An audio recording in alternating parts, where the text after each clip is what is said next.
Alors, nous allons reprendre notre vocabulaire.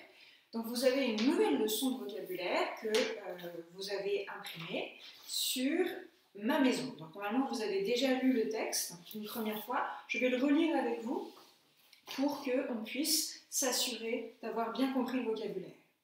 C'est une maison bien assise. Alors, pas bien assise sur sa chaise, bien évidemment, bien assise, bien solide. Un cube.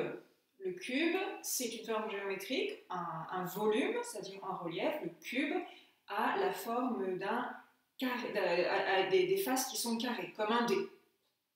Un cube à 2 étages que coiffent des greniers à œil de bœuf. Alors, le verbe coiffer, se coiffer, vous connaissez, mais coiffer quelque chose, ça veut dire... alors, normalement, c'est un chapeau qui coiffe la tête de quelqu'un. Là, le grenier coiffe la maison, ça veut dire vient au-dessus de la maison, lui donne quelque chose dessus. Coiffe des greniers à œil de bœuf. Alors l'œil de bœuf en architecture, c'est une ouverture, une petite fenêtre, soit ronde, soit ovale, que l'on peut trouver au-dessus des portes, ou là, vous pouvez même le voir dans l'illustration ici, au niveau du toit des greniers. Beaucoup de fenêtres sur la façade, le mur de devant, pour mirer le plus possible le ciel, pour mirer, regarder. C'est un vieux mot, mirer, regarder. On le trouve dans admirer, regarder vers. Mirer, ça veut dire regarder.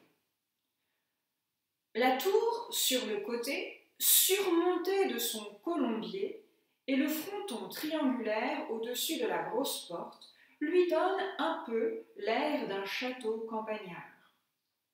Alors, surmontée de son colombier, vous avez une tour et elle est surmontée de quelque chose, c'est-à-dire quelque chose vient au-dessus. Le colombier, c'est autrefois l'endroit où on pouvait garder des colombes, des pigeons. C'est souvent une tour qui est ronde d'ailleurs, le colombier. La tour sur le côté surmontée de son colombier et le fronton triangulaire. Alors le fronton, c'est quelque chose qui vient au-dessus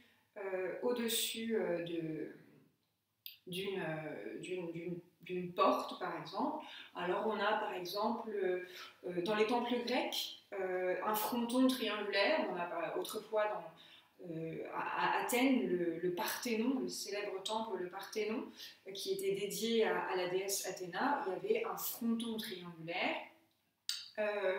Alors, aujourd'hui, il n'en reste plus beaucoup. Hein. Il a été détruit. Vous avez des frontons aussi dans certains bâtiments plus récents. À Paris, par exemple, vous avez l'église de la Madeleine qui a un fronton triangulaire.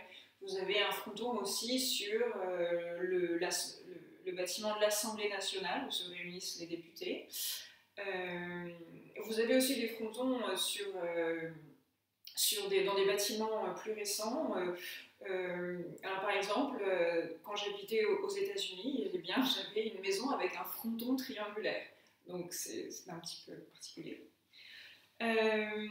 Alors j'ai mis en gras aussi dans le texte au-dessus lui donne un peu l'air d'un château campagnard. C'est une tournure de phrase que vous pouvez réutiliser de temps en temps dans vos descriptions. Au lieu de dire il y a, ceci lui donne l'air de, ça peut enrichir vos phrases. Par toutes ces baies, alors pas les baies ça peut être les murs, les framboises, les groseilles, mais ça peut aussi être une ouverture qui laisse pour que les gens puissent passer, qui laisse passer la lumière, etc. Aujourd'hui, lorsqu'on parle de baies, on parle souvent de baies vitrées. Là, par exemple, dans mon salon, j'ai une baie vitrée. Par toutes ces baies, la maison boit non seulement le soleil de Provence, mais le parfum des innombrables roses qui se mêlent à l'air résineux de la colline proche. Alors l'air résineux, les résineux ce sont les pins, donc une bonne odeur de pain. Pas de pain frais, hein, c'est pas le pain que l'on mange, mais l'arbre, le pain. J'ai mis aussi en gras le mot bois, parce que pour voir c'est un verbe qui est utilisé au sens figuré. Évidemment, on boit son chocolat chaud, mais la maison qui boit, ça veut dire qu'elle laisse largement entrer la lumière et le parfum. Elle lui sert de parc, cette colline. Quelle aubaine, c'est-à-dire quelle chance, quelle aubaine pour les enfants. Jugez, juger, ça veut dire regarder par vous-même. Devant le seuil, une terrasse, et au-delà, le parc avec ses acacias, acacia qui commence par ac, mais exception, ac, et aussi acacia, un arbre avec des feuilles composées, dont le limbe est formé de diverses folioles. Avec ses acacias, ses pins centenaires, ses remparts de cyprès contre le vent, et au-delà encore, une colline immense.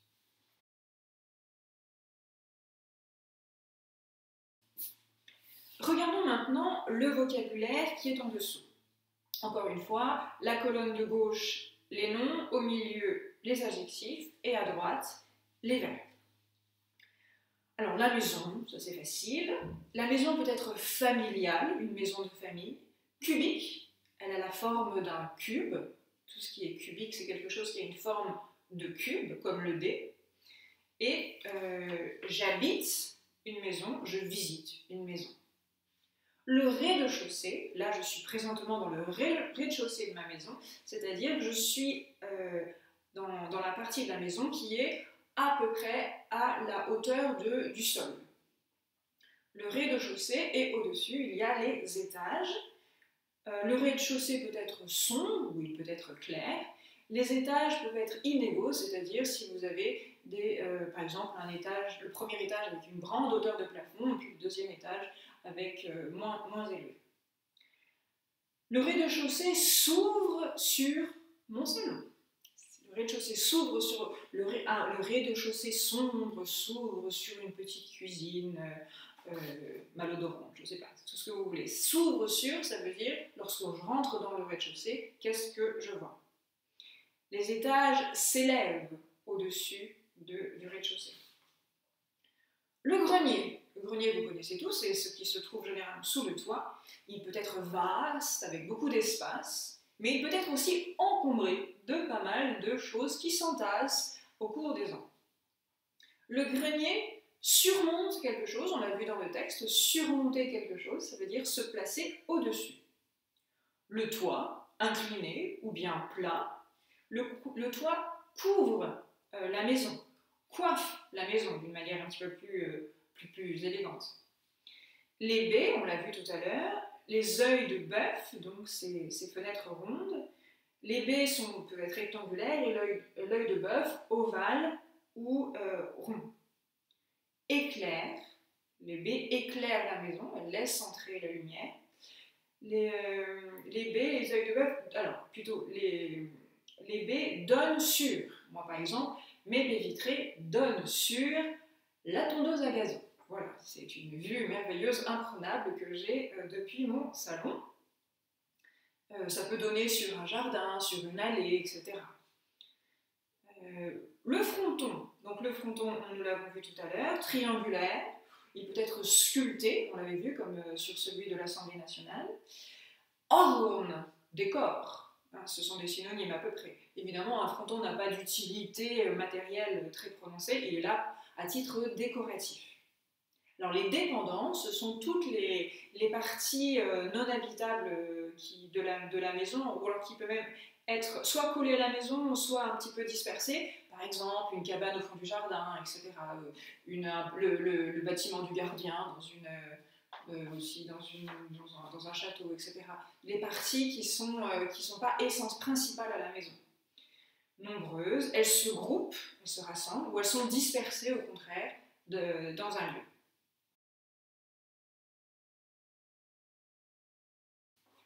Alors pour le premier exercice, vous allez former 3 phrases. Donc vous allez choisir 3 lignes, soit par exemple la ligne le grenier, ou alors la ligne le fronton, bref, celle que vous voulez, enfin les 3 lignes que vous voulez, et vous allez former une phrase en utilisant donc un des noms de la ligne.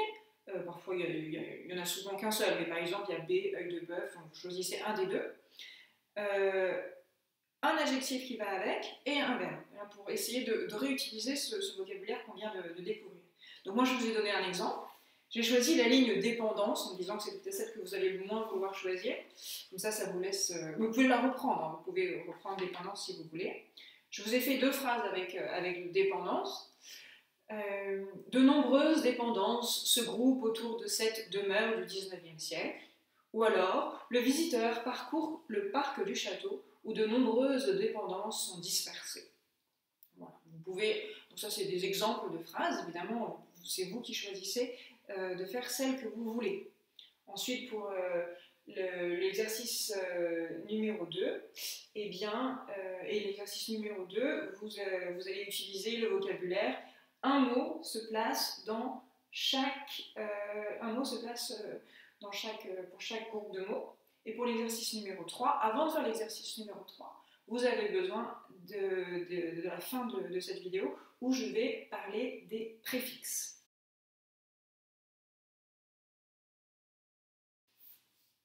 Alors, le préfixe, c'est généralement 1 ou 2 syllabes que l'on va rajouter au début d'un mot. Ça peut être un nom, un verbe, un adjectif qualificatif.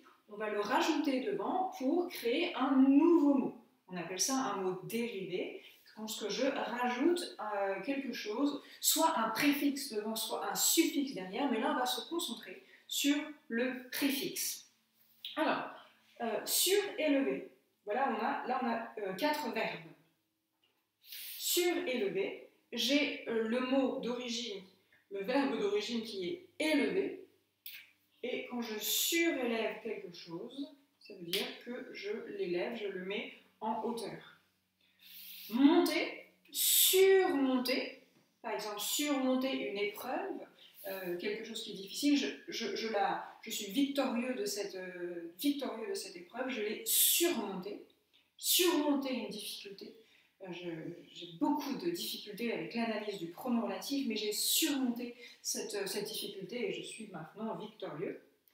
Prendre, surprendre, reprendre, méprendre, plusieurs préfixes possibles. Donc, surprendre, vous avez ici là le verbe d'origine et ici le préfixe. Transmettre, remettre, démettre, promettre, etc. Vous avez le verbe mettre et le préfixe trans. Donc, dans l'exercice que vous avez, dans l'exercice numéro 2, il vous suffit d'observer. Vous pouvez, par exemple, souligner, si vous voulez, ou entourer le verbe d'origine, bien le voir, pour mettre en évidence le préfixe. Alors, pour l'exercice numéro 3, vous avez des mots simples des verbes auxquels nous allons rajouter un préfixe. Donc, je vais vous d'abord, avant de faire l'exercice, voici un exemple. Vous avez le verbe paraître, quelque chose qui paraît, cela paraît dangereux, ça paraît intéressant, ce gâteau paraît délicieux, je ne l'ai pas encore goûté, mais de premier abord, il me paraît assez tentant. Alors, paraître, qu'est-ce que je pourrais mettre devant, quel préfixe je pourrais utiliser pour le verbe paraître? En fait, il y en a beaucoup. On pourrait avoir, par exemple, disparaître. Ou reparaître, je m'étais caché, je reparais. Ou apparaître, A2P. Il y a plusieurs choix possibles. Passer. Essayez de réfléchir à un préfixe que vous pourriez rajouter à passer. Repasser. Dépasser. Etc. Poser. Déposer. Ou entreposer quelque chose.